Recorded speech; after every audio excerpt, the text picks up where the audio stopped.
Hello, नमस्कार, सत श्री अकाल। मैं हूं डॉक्टर दिलीप और आप सभी का बहुत बहुत स्वागत करता हूं इस भारतीय ज्योतिष के वीडियो में। मैंने भारतीय शब्द इसलिए यूज किया कि ये जो ज्योतिष है ये हमारे ऋषियों के थ्रू आया है। महर्षि पराशर, आर्यभट्ट, बराहमिहिर, जितने भी ज्योतिष के शुरू की बात आप देखोगे तो वो सारे जो व्यक्ति थे महाज्ञानी रहे, जिन्होंने उस समय पर राहु केतु का नाम भले ही लिया हो पर गणना एकदम करेक्ट की। किसकी? ग्रहण की उस समय पर। इसी तरह से चाहे वो आपका रामायण रही हो, महाभारत रहा हो, वहाँ पर ज्योतिष की बातों का जिक्र आता है। हमारे पुराणों में, उपनिषदों में जिक्र आता है और यहाँ तक कि ऋग्वेद में, अथर्ववेद में भी कहीं ना कहीं हिंट मिलते हैं ज्योतिष के, नक्षत्रों के हिंट मिलते हैं। तो ये आप कह सकते हो कि ये ज्योतिष जो है आप एस्ट्रोलॉजी से जोड़ें जरूर, क्योंकि हर जगह एक सिविलाइजेशन हुआ है, पर ये भारतीय संस्कृति है, एंशिएंट साइंस ऑफ इंडिया। तो इसकी रेस्पेक्ट हमको करनी चाहिए। और बाय चांस कोई ज्योतिषी उसका गलत उपयोग कर रहा है वो एक अलग बात है, पर इन इटसेल्फ कुछ लोग ज्योतिष की ही रेस्पेक्ट नहीं करते हैं, समझते हैं कि ये जो है ना, समझते ही नहीं है, स्यूडो साइंस है या फिर कुछ इस तरह से सोचते हैं। ये ठीक उसी तरह है जिस तरह से आपका मेडिटेशन, योगा आज से 10 साल पहले आप पाओगे कि बेस्ट में लोग कहते थे कि ये बकवास है, ये सब जो इंडिया जो बोलता रहता है ना, ये सब बकवास है, मेडिटेशन ध्यान से क्या होता है। अब वही लोग उसको प्रिस्क्राइब करते हैं। जब कोई मेंटली चैलेंजेस पर्सन होता है तो मेडिटेशन, ध्यान सिखाया जा रहा है, बेस्ट में और भी ज़्यादा सिखाया जा रहा है। यही ज्योतिष में भी होगा अगर इस पर शोध वगैरह होता है तो। खैर आगे बढ़ जाते हैं। मकर के लिए क्या लेकर आए हैं हमारे ग्रह नक्षत्र। अब ये बात समझने की एक जर्नलाइज्ड वीडियो होता है। इसके ऊपर कई बार कुछ लोग कहते हैं कि भाई देखिए, आप करीब 2 साल से मैं देख रहा हूँ कुछ हुआ नहीं है। ये ठीक उसी तरह है, किसी 2 साल से किसी व्यक्ति को डेंगू नहीं हुआ और वो कहे कि डॉक्टर ना हर बार कहते हैं इस महीने ना डेंगू आएगा, संभल के रहिए, और मेरे को तो होता नहीं है। झूठ बोल रहे हैं, ऐसा कुछ होता नहीं है, क्योंकि जर्नलाइज्ड है। तो जिसकी कुंडली में वो योग होंगे, देश काल पात्र पर निर्भर है, आपका प्रारब्ध क्या है, उसके अकॉर्डिंग इवेंट्स होते हैं। तो बहुत ही कॉमन है, पर हाँ इसको देखते आए हैं हम पहले से ही। ज्योतिष में इसके बारे में जिक्र मिलता है, गोचर के बारे में, लग्न से, राशि से, दोनों से, इसीलिए हम इसको कंटिन्यू करते हैं। तो देखिए, सबसे पहले आ जाते हैं कि राशि आपकी मकर है, इसका मतलब आपका चंद्रमा जो जहाँ पे बैठा है वहाँ पे 10 नंबर लिखा है आपकी कुंडली में।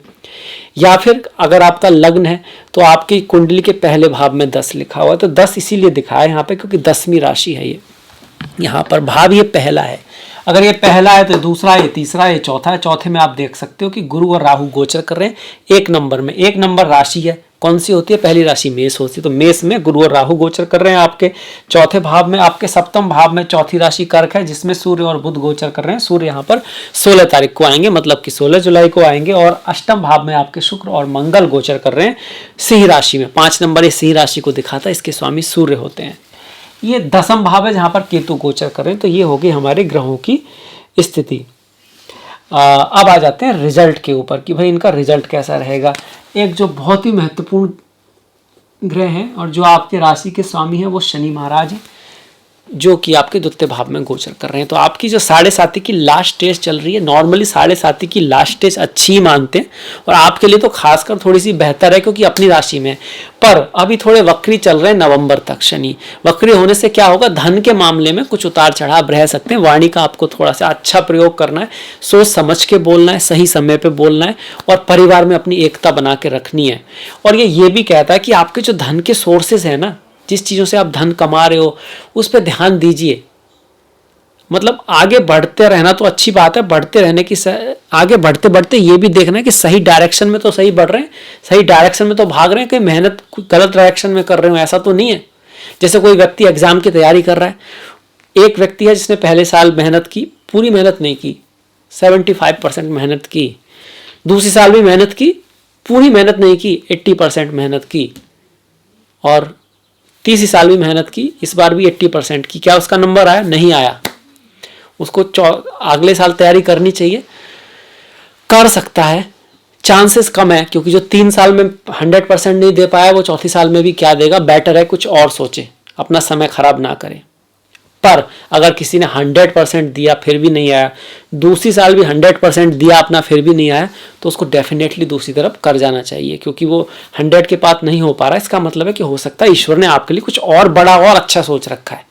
ऐसा नहीं है कि वो नहीं हुआ तो कुछ नहीं होगा, बहुत कुछ आप कर सकते हो। अगर आपने ठान लिया है तो इंसान बहुत कुछ कर सकता है।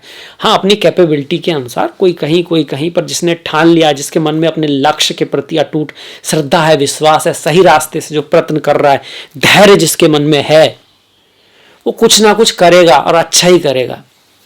और इस बात का सेटिस्फैक्शन उसको अंदर से होता भी है, जिसने पूरी मेहनत की है। इसके बाद देखिए शनि यही दिखा रहे हैं कि थोड़ा सा आपको धैर्य भी रखना होगा, पेशेंस से भी काम लेना होगा। धन के मामले में, फैमिली के बारे में धीरे धीरे ये 7.5 आपकी जाने वाली है और चीज़ें आपके लिए बेहतर होने वाली हैं। इस महीने का जो सबसे बड़ा परिवर्तन है, कहीं ना कहीं सूर्य का सप्तम भाव में आना, बुध का यहाँ पर आना बड़ा परिवर्तन है, अच्छा परिवर्तन है। बुध भाग्य के स्वामी है, सप्तम में आ रहे हैं, तो बिजनेस वालों के लिए अच्छा है, व्यापार के लिए बढ़िया है, व्यापार बढ़ने वाला, बिजनेस आपका अच्छा रहेगा। और सूर्य की भी अगर हम बात करते हैं तो अष्टम के स्वामी है, उतार चढ़ाव कुछ आएगा, कुछ उतार चढ़ाव के साथ कुछ भाग्यशाली चीजें आने वाली हैं, अनएक्सपेक्टेड चीजें आपके लाइफ में, बिजनेस में, पार्टनरशिप में होने वाली हैं। कुछ बदलाव आएगा जो शायद आपने सोचा नहीं था बिजनेस के मामले में। तो आपको क्या करना है कि कोई भी जब बदलाव आता है तो उसको एनालाइज करना है, समझना है, देखना है, अचानक से रिएक्ट नहीं करना, रेस्पॉन्स करना है। रिएक्शन में और रेस्पॉन्स में क्या अंतर है? सांप ने काटा, आपने भाग लिए सांप के पीछे, इसने मेरे को काटा, मैं इसको काटूंगा, मतलब बदला लूंगा। क्या होगा? सांप का तो पता नहीं, आपको दिक्कत होने वाली है। सांप ने काटा, आपने थोड़ा ध्यान का मतलब क्या होता है, नहीं कि ध्यान लगा लिया, आपने थोड़ा सोचा, क्या समझ में आया कि भाई सांप है तो जहर हो सकता है, तो पहले आपने क्या करा? सांप के पीछे नहीं भागे, बदला लेने नहीं भागे, उसको बांधा खून ताकि ऊपर ना जाए, हृदय की तरफ ना बढ़े, और कोशिश की अगर कोई है तो उसको निकाला जा सके ब्लड को वहाँ से, तो आप सही हो जाओगे। रेस्पॉन्स है। और रिएक्शन क्या था? रिएक्शन तो यही था, काटा तो मैं भी इसको काटता हूँ। तो रेस्पॉन्स करिए अपने बिजनेस में, पार्टनरशिप में, शादी विवाह में, क्योंकि शादी विवाह भी पार्टनरशिप है कहीं ना कहीं। क्योंकि क्यों ऐसा हम कह रहे हैं? तारों के अकॉर्डिंग कह रहे हैं। अब ये जो तारे हैं आपके भी इसी भाव से गुजर रहे हैं, तो ये पॉसिबिलिटी है कि ऐसा हो। पर यहां पर आपका कोई और दूसरा ग्रह हो सकता है, आपके किसी और ग्रह की दशा महादशा हो सकती है। आपने एक स्पेसिफिक जगह पर स्पेसिफिक समय में जन्म लिया है, उसके कारण आपके जो ग्रह होंगे उनसे इन ग्रहों की स्थिति के कारण चीजें हो भी सकती हैं, नहीं भी हो सकती हैं। पर हाँ, ये प्रोबेबिलिटी जरूर है कि इस महीने थोड़ा बिजनेस में, पार्टनरशिप में हमें ध्यान रखना है, अपनी वाणी में पारदर्शिता रखनी है, साहस के साथ काम लेना है हमको। सूर्य वहां पर आ रहे हैं, साहस के साथ काम लेना है, डिसिप्लिन बना के रखना है, तो चीजें हमारी अच्छी रहेंगी। ठीक इसी तरह गुरु, शुक्र और मंगल का योग भी अष्टम भाव में ये दिखा रहा है कि देखिए मंगल यहाँ पर आ रहे हैं, तो मैरिज लाइफ, खास करके सास ससुर के साथ कुछ मतभेद तो हो सकता है। आपके जीवन में कुछ ऐसे रिश्ते आ सकते हैं जिनको शायद आप छुपाना चाहें। अब रिश्ता ये फ्रेंड भी हो सकता है, गर्लफ्रेंड भी हो सकता है, कोई सीक्रेट भी हो सकता है, कुछ ऐसा जिसे आप छिपाना चाहें, ऐसी होने की पॉसिबिलिटी है। अभी अच्छा भी हो सकता है, बुरा भी हो सकता है। लोग ज्ञान को भी छुपाते हैं, हर किसी को थोड़ी ना बताया जाता है पूरा, और कुछ ऐसी चीज़ों को भी छुपाते हैं जो हम चाहते हैं कि पता ना लगे, तो कुछ ऐसी चीज़ें आ सकती हैं। वैसे शुक्र का यहाँ पर आना आपको जॉब में चेंज आ सकता है। जो लोग सर्विस कर रहे हैं ना, ये तो व्यापार का था, जॉब में चेंज आ सकता है, या फिर आप खुद ही जॉब छोड़ने की या चेंज करने की सोच सकते हो। ये पॉसिबिलिटी है यहाँ पर। क्यों? दशमेश जो है वो अष्टम में जा रहा है। अब एक 100% कब होगा? आपका भी दशमेश अष्टम में जा रहा हो, आप चेक कीजिए अगर ऐसा है तो, और आपकी भी शुक्र की दशा चल रही हो तो फिर ऐसा होगा। केतु, शुक्र केतु की अंतरदशा चल रही हो तो ऐसा ही होगा। अब वो बहुत कम लोगों की होगी, पर जिनकी होगी उनका होगा। पर ये पॉसिबिलिटी फिर भी है सभी की, कि जॉब की, जहाँ पर जॉब है, सर्विस कर रहे हो, वहाँ पर आप बॉस के साथ फालतू की कोई टेंशन हो सकती है, कुछ उस उतार चढ़ाव इस वहाँ रह सकते हैं, सडन चेंजेस हो सकते हैं कार्य के क्षेत्र में। इसके बाद थोड़ा स्पिरिचुअलिटी, आध्यात्म अपने लाइफ में लाओगे, चीज़ों को थोड़ा आप दूसरों के पर्सपेक्टिव से भी देखने की कोशिश करोगे तो आपको थोड़ा हेल्प मिलने वाली है। बॉस कुछ कहते हैं तो उसको थोड़ा इग्नोर कर दोगे, आपका ध्यान आपके लक्ष्य की तरफ, आपके गोल की तरफ रहेगा। हर जंग जीती जाए ज़रूरी नहीं है, क्योंकि जो हर जंग को जीतने में अपनी एनर्जी वेस्ट करेगा ना, जो फाइनल होगा उसमें हार जाएगा। क्योंकि उसकी एनर्जी तो पहले ही जा चुकी होगी। इसीलिए ऋषि हैं, महात्मा हैं, शांत रहते थे। ऐसे नहीं कि वो बोलना नहीं आता था, सारी एनर्जी तो बोलने में ही लगा देंगे। वो शांत रहते थे क्योंकि मन में कुछ चल रहा है, किसी सॉल्यूशन पे पहुंचना है। अगर ऐसा नहीं करते तो आप बताइए, आज हम साइंस होने के बाद जो चीज़ें निकाल पा रहे हैं वो हमारे शास्त्रों में पहले से लिखी हैं।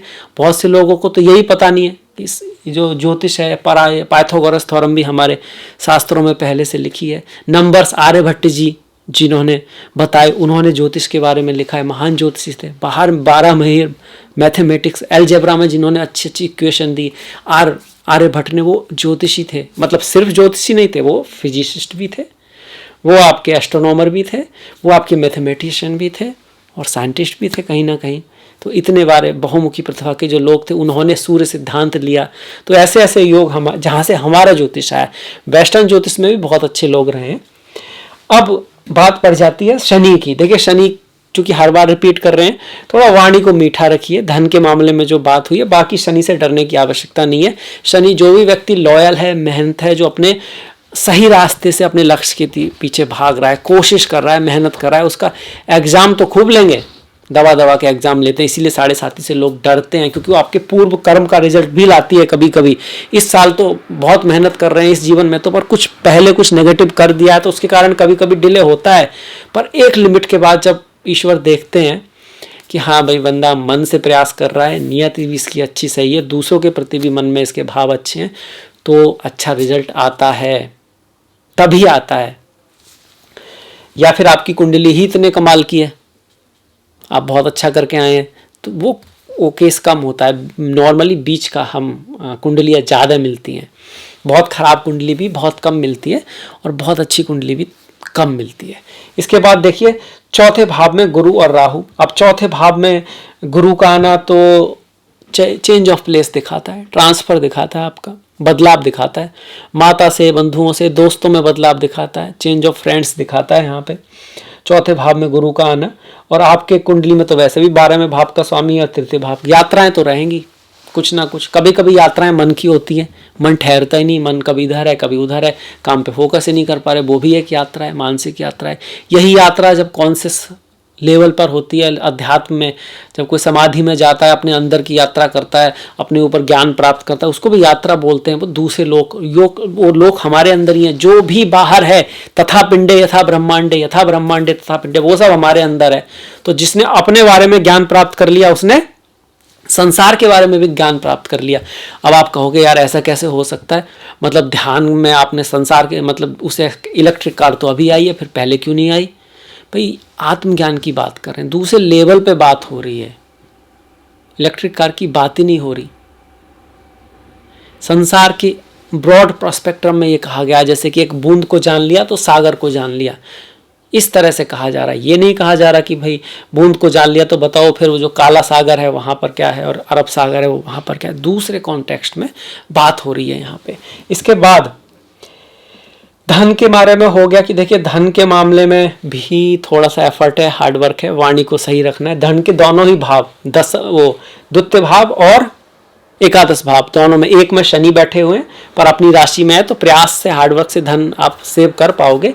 और जहाँ तक बात है लाभ की, अचानक लाभ हो सकता है, गिफ्ट आदि आपको मिल सकते हैं जो आपने उम्मीद नहीं किया, वहाँ से कोई लाभ हो सकता है। पर इसके साथ साथ थोड़ा बहुत धन, अपनी मेहनत से जहाँ हम धन की अर्निंग करना चाहते हैं ना, वहाँ आपको बड़ा ही क्रिएटिविटी से काम लेना होगा, शालीनता से काम लेना होगा, पेशेंस से काम लेना होगा, एकदम नियम से चलना होगा, तभी लाभ हो पाएगा। क्योंकि ये स्वामी अष्टम में जा रहा है, आपका एकादश का स्वामी अष्टम में जा रहा है। स्वास्थ्य की अगर बात करें तो स्वास्थ्य के लिए 70% कह सकते हैं कि भाई कहीं ना कहीं शनि अपनी राशि में अच्छी बात है, पर द्वितीय भाव में है, तो अगर आपको गले की, वाणी की, घुटनों की या स्किन की कोई दिक्कत है तो थोड़ा बहुत बढ़ भी सकती है, उसका बिल्कुल ध्यान रखें। वैसे मकर वाले बहुत ही हिम्मती, हार्ड वर्किंग हेड होते हैं, ईमानदारी से काम करने वाले होते हैं, सफलता प्राप्त करते हैं।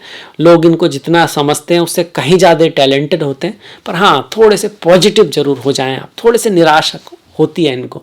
अच्छी पोस्ट पे भी जाएंगे तो फिर भी थोड़े से निराश होते हैं। देखिए कुछ लोग इसलिए परेशान है कि उनको ना आँखों में पहनने के लिए, आँखों के ऊपर पहनने के लिए रेवन का बहुत बढ़िया इम्पोर्टेड चश्मा नहीं है और बगल वाले के पास तो है। बात तो प्रॉब्लम की है, पर लोग ऐसे भी हैं जिनके पास आंखें ही नहीं हैं। अब दोनों चीज़ें ध्यान में रखनी है। ये भी ध्यान में रखना है कि लोग ऐसे भी हैं जिनके पास आंखें ही नहीं है, ताकि आप थैंकफुल हो सको, क्योंकि दूसरी लाइफ मिलने वाली नहीं है थैंकफुल होने के लिए, खुश होने के लिए। एक रास्ता है, यहाँ से यहाँ तक पैसे की तरह है लाइफ। आपके हाथ में भगवान ने दे दी, ये लो आपके 1000 रुपये का नोट है, कैसे भी खर्च करो, पर एक बार ही खर्च करोगे। सोचो अगले जीवन में, वो ठीक है अगला जीवन का अपना कॉन्सेप्ट है, बस विचार में मत रहना कि अगले जीवन में खुश होंगे। खुश तो अभी होना है, इसलिए बेटर है कि कुछ पा के खुश होने की जगह खुशी खुशी कुछ पाया जाए। ये विजडम है जो हमारे ऋषियों से आती है। हमारे शास्त्रों में ये बातें भरी पड़ी हैं, उपनिषद में ये बातें भरी पड़ी हैं। हाँ, वो बात अलग है, उसके बारे में हम ज़्यादा बात नहीं करते, हमारे डिस्कशन नहीं होता उन चीज़ों पे, होना चाहिए। अब आ जाते हैं, देखिए धन की भी बात होगी, उम्र की होगी, भाग्य। भाग्य आपका आपके स्पाउस से बहुत डिपेंड करेगा, किस तरह से आप लोगों से बात करते हैं, किस तरह से आप स्थिति को मैनेज करते हैं, किस तरह से आप अपने बॉस के साथ, अपने पार्टनर के साथ, अपने फैमिली के साथ, जिससे भी मिल रहे हैं उनके थ्रू कुछ भाग्य आपके साथ आ सकता है। अगर आपने उनको इग्नोर कर दिया, उनकी बातों को ध्यान नहीं दिया, तो कोई पॉसिबिलिटी आके चली जाएगी, आपको पता नहीं लगेगा, क्योंकि भाग्य का स्वामी तो सप्तम में आ रहा है। पार्टनरशिप, कोई भी व्यक्ति जिससे आप बात कर रहे होते, मुलाकात कर रहे होते, इसके सामने होते, वो सप्तम बन जाता है। इस महीने उनसे आपका भाग्य जोड़ा हुआ है, उनके थ्रू भाग्य आ सकता है। तो ध्यान दें लोगों की बातों पर, समझने की कोशिश करें कहीं ऐसा कुछ तो नहीं है जो मुझे कहीं हेल्पफुल हो सकता है। यहाँ पर स्पाउस की बातों को भी इग्नोर ना करें। अब आ गए भाग्य की होगी पढ़ाई लिखाई के मामले में। महीना ठीक है, नॉट द ग्रेट, अष्टम में जा रहे हैं। अगर आप अपना फोकस बना के रख पाए तो बहुत गहरा जा पाओगे, पर दिक्कत यह है कि मन डोले, मन वहाँ लगेगा नहीं जहाँ आप लगाना चाह रहे हो। ये दिक्कत है थोड़ा सा, कुछ ऐसी चीज़ों में जा सकता है जहाँ पर नहीं जाना चाहिए। और ये होता ही है। जैसे कोई भी आपसे कहे ना कि भैया बंदर के बारे में नहीं सोचना है, कुछ भी हो जाए बस बंदर के बारे में नहीं सोचना, तो फिर बंदर की सोच आती ही है बंदर की सोच, ये नेचुरल होता है। तो मन के ऊपर किसी चीज़ पे हिडन ये लगा के ये करना ही नहीं है, बेहतर उस चीज़ को समझा जाए, या फिर उससे भी बेहतर है कि किसी दूसरी चीज़ के बारे में सोचना शुरू कर दिया जाए, तो बंदर अपने आप शायद चले जाएं। क्योंकि अगर ये सोचोगे बंदर के बारे में नहीं सोचना, तो बंदर ही इसके बारे में सोचोगे। कुछ और इंटरेस्टिंग ढूंढा जाए तो अच्छा हो सकता है। तो पढ़ाई लिखाई में कोई ऐसा सब्जेक्ट हो इसमें आपका मन लगता हो, तो आप, या फिर उसके लिए कोई एक रीज़न बनाया जाए जो आपको बाध्य कर दे कि भाई अब तो करना ही पड़ेगा, अब तो ये लक्ष्य की बात है, तो फिर आप पढ़ाई लिखाई अच्छी कर पाओगे। अदरवाइज थोड़ा मन भटक सकता है। पढ़ाई लिखाई के मामले में ग्रेट नहीं कह सकते इस महीने को। गुरु राहु साथ में है, मतलब एबिलिटी तो आपके अंदर पूरी है, कर तो आप बहुत कुछ सकते हो, पर वो फोकस नहीं आ पा रहा, इस चीज़ को दिखा रहा है। माता के साथ संबंधों में कुछ मतभेद रह सकते हैं। पिता की लाइफ में कुछ अच्छा परिवर्तन आ सकता है, इस चीज़ को भी दिखा रहा है। आपके बड़े भाई बहन या सीनियर्स की लाइफ में कुछ बदलाव इस महीने आने की पॉसिबिलिटी है। और फॉरेन यात्रा हो सकती है, विदेश से कोई रिलेशन बन सकता है यहाँ पर आपका। और आपका स्वास्थ्य का ध्यान रखना है, आपके स्पाउस का, पति पत्नी का। ये कुछ बातें हैं जो पॉसिबिलिटी है। स्वास्थ्य में कुछ उतार चढ़ाव रह सकता है आपके पार्टनर के, पति पत्नी के, प्रेमी प्रेमिका के, खास करके पार्टनर्स के। इसके बाद बढ़ जाते हैं थोड़ा ना त्योहारों की तरफ। देखिए त्यौहार बहुत इंपॉर्टेंट है, हमारी जड़ें हैं त्यौहार। एक तरह से बोलते हैं कि फूल कितना ही ऊपर लगे, खिलेगा तभी जब पेड़ जमीन से जुड़ा हो। मतलब अगर हमको आगे बढ़ना है ना, लाइफ में कुछ करना है, ब्लॉसम होना है, तो हमको अपनी संस्कृति का ज्ञान होना ज़रूरी है। तभी तो हम समझ पाएंगे हम कहाँ से आए हैं, क्या हमारा रास्ता रहा है, क्या हमने गलतियाँ की हैं, और किस चीज़ों को हमको सुधारना है, और क्या हमारी शक्ति है। ऐसा तो नहीं हम उसको भी छोड़ रहे हैं। किसी भी कल्चर में कुछ नेगेटिव कुछ पॉजिटिव होते हैं। हमारे कल्चर ने भी बहुत कुछ दिया है, गीता जैसा ग्रंथ दिया है, और हम उसको छोड़ देंगे अगर एकदम कहेंगे कि भाई हमें तो बस मॉडर्न चीज़ें ही पढ़नी है। और मॉडर्न चीज़ें भी कहाँ से आएंगी, बाहर से आएंगी, वेस्टर्न कंट्री से आएंगी। उनकी कोई फिलॉसफी नहीं हो सकती, वहाँ कोई चाल नहीं हो सकती है, यहाँ भी कुछ कमियां हो सकती हैं, वहाँ भी कुछ कमियां हो सकती हैं, इसलिए जड़ों को जानना जरूरी है। इसलिए त्योहारों पे आ जाते हैं। गुरु पूर्णिमा है, गुरुओं को बड़ा महत्व दिया गया है। गुरु गोविंद दोऊ खड़े, काके लागू पाए, बलहारी गुरु आपने गोविंद दियो बताए। गुरु की महत्वता कबीरदास जी ने भी बहुत लिखी है, ये कि भाई आप सातों समुद्र का अगर स्याही बनाओ फिर भी उसको लिखते हो, फिर भी गुरु का महत्व नहीं कहा जा सकता। एक ऐसा व्यक्ति जिसने उस चीज़ को जाना है वो आपकी यात्रा को बहुत सुगम कर सकता है। गुरु को महत्व बहुत दिया गया है। इसका अर्थ ये नहीं है कि ईश्वर से बड़े हैं गुरु, कई बार ऐसा भी हो जाता है। गुरु एक रास्ते की तरह है जो आपको ईश्वर तक ले जाएंगे। जैसे धर्म एक रास्ता है जो ईश्वर तक ले जाता है, ईश्वर का कोई धर्म नहीं होता, ईश्वर का कोई धर्म नहीं है। धर्म रास्ते हैं जो आपको ईश्वर की तरफ ले जाते हैं। कई बार लोग रास्ते पे घर बना लेते हैं, कहते हैं यही ईश्वर है, फिर गलती हो जाती है। पर उसको महत्व भी देना है और उसके महत्व को समझना भी है, यही बुद्धिमानी है। अब आगे बढ़ जाते हैं। 3 तारीख की आषाढ़ा पूर्णिमा है जो गुरु पूर्णिमा भी है। 13 तारीख की कमिका एकादशी है, पद्मनी एकादशी है। भगवान हरि विष्णु के जो भक्त हैं उनके लिए बहुत ज़्यादा महत्वपूर्ण ये तिथियां हैं।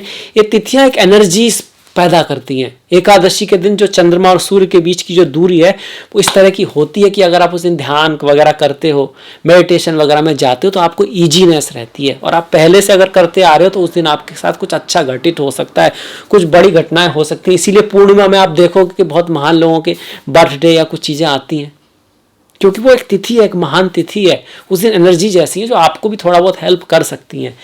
इसके पीछे का भी एक साइंस होता है। हमारे कल्चर में हो सकता है, अगले कल्चर में भी, ऐसा नहीं सिर्फ हमारे में। हमारे कल्चर में हर चीज़ साइंटिफिक है, दूसरों के में भी है, पर हमको अपनी तो पहले समझ लें। इसके बाद देखिए 14 और 30 तारीख का प्रदोष पद, 15 तारीख की शिवरात्रि है। ओम नमः शिवाय, चिदानंद रूपा शिवोहम शिवम, शंकराचार्य जी के निर्वाण षटकम से लिया गया है। तो भगवान शिव के इतने महान भक्त हैं शंकराचार्य जी, और उन्होंने फिर निर्गुण जो ब्रह्म है उसकी जो व्याख्या की है जबरदस्त है। जो मतलब हिंदू धर्म को बहुत सारे लोग बोलते हैं ना कि बहुत सारे ईश्वर हैं, उसका भी एक साइंस है। और निर्गुण धर्म, निर्गुण जो उपासक हैं वो भी हमारे यहाँ हुए। हर तरह की फिलॉसफी इस धर्म में है, इस संस्कृति में है, आप जानिए तो सही। 17 तारीख का श्रावण अमावस्या है, 16 तारीख की संक्रांति है, 6 तारीख की संकष्टी है। तो ये कुछ उपयोगी तिथियां हो गई। अमावस्या भी एक अच्छी तिथि है। इस दिन दान पुण्य करना, घर की साफ सफाई करना, अपने पुरखों या पूर्वजों के नाम से कुछ दान करना, उनके बारे में कुछ जानना, ये शुभ है आपके लिए। गीता का पाठ करना। Same goes for the Sankranti. Sankranti भी आत्मा सो परमात्मा, सूर्य आत्मा के स्रोत है। स्थायी आत्मकारक आपके चार्ट में सूर्य होता है जो कि जैमिनी ज्योतिष में यूज होता है। भगवत गीता में भी आता है कि पहली बार जो ज्योतिष का जो उपदेश, मतलब माफ कीजिएगा, गीता का जो उपदेश था वो कृष्णा के थ्रू या ईश्वर के थ्रू सूर्य में आया था। सूर्य मतलब आत्मा। सूर्य हैं तो हम हैं, इतने महान है सूर्य। सूर्य नहीं तो हम भी नहीं, कुछ भी नहीं। खैर, अब आ जाते हैं, इस वीडियो को विराम देते हैं। अगर आपको अच्छा लगा तो शेयर कीजिएगा, लाइक कीजिएगा, कमेंट कीजिएगा, क्या सुधार किया जा सकता है उसके बारे में बताइएगा। अगले वीडियो में आपसे मुलाकात होगी। तब तक के लिए आप अपना ख्याल रखें, अपनों का ख्याल रखें, सभी का ख्याल रखें। कुछ अच्छा बढ़िया सीखते रहें, स्वस्थ रहें। नेक्स्ट वीडियो तक नमस्कार।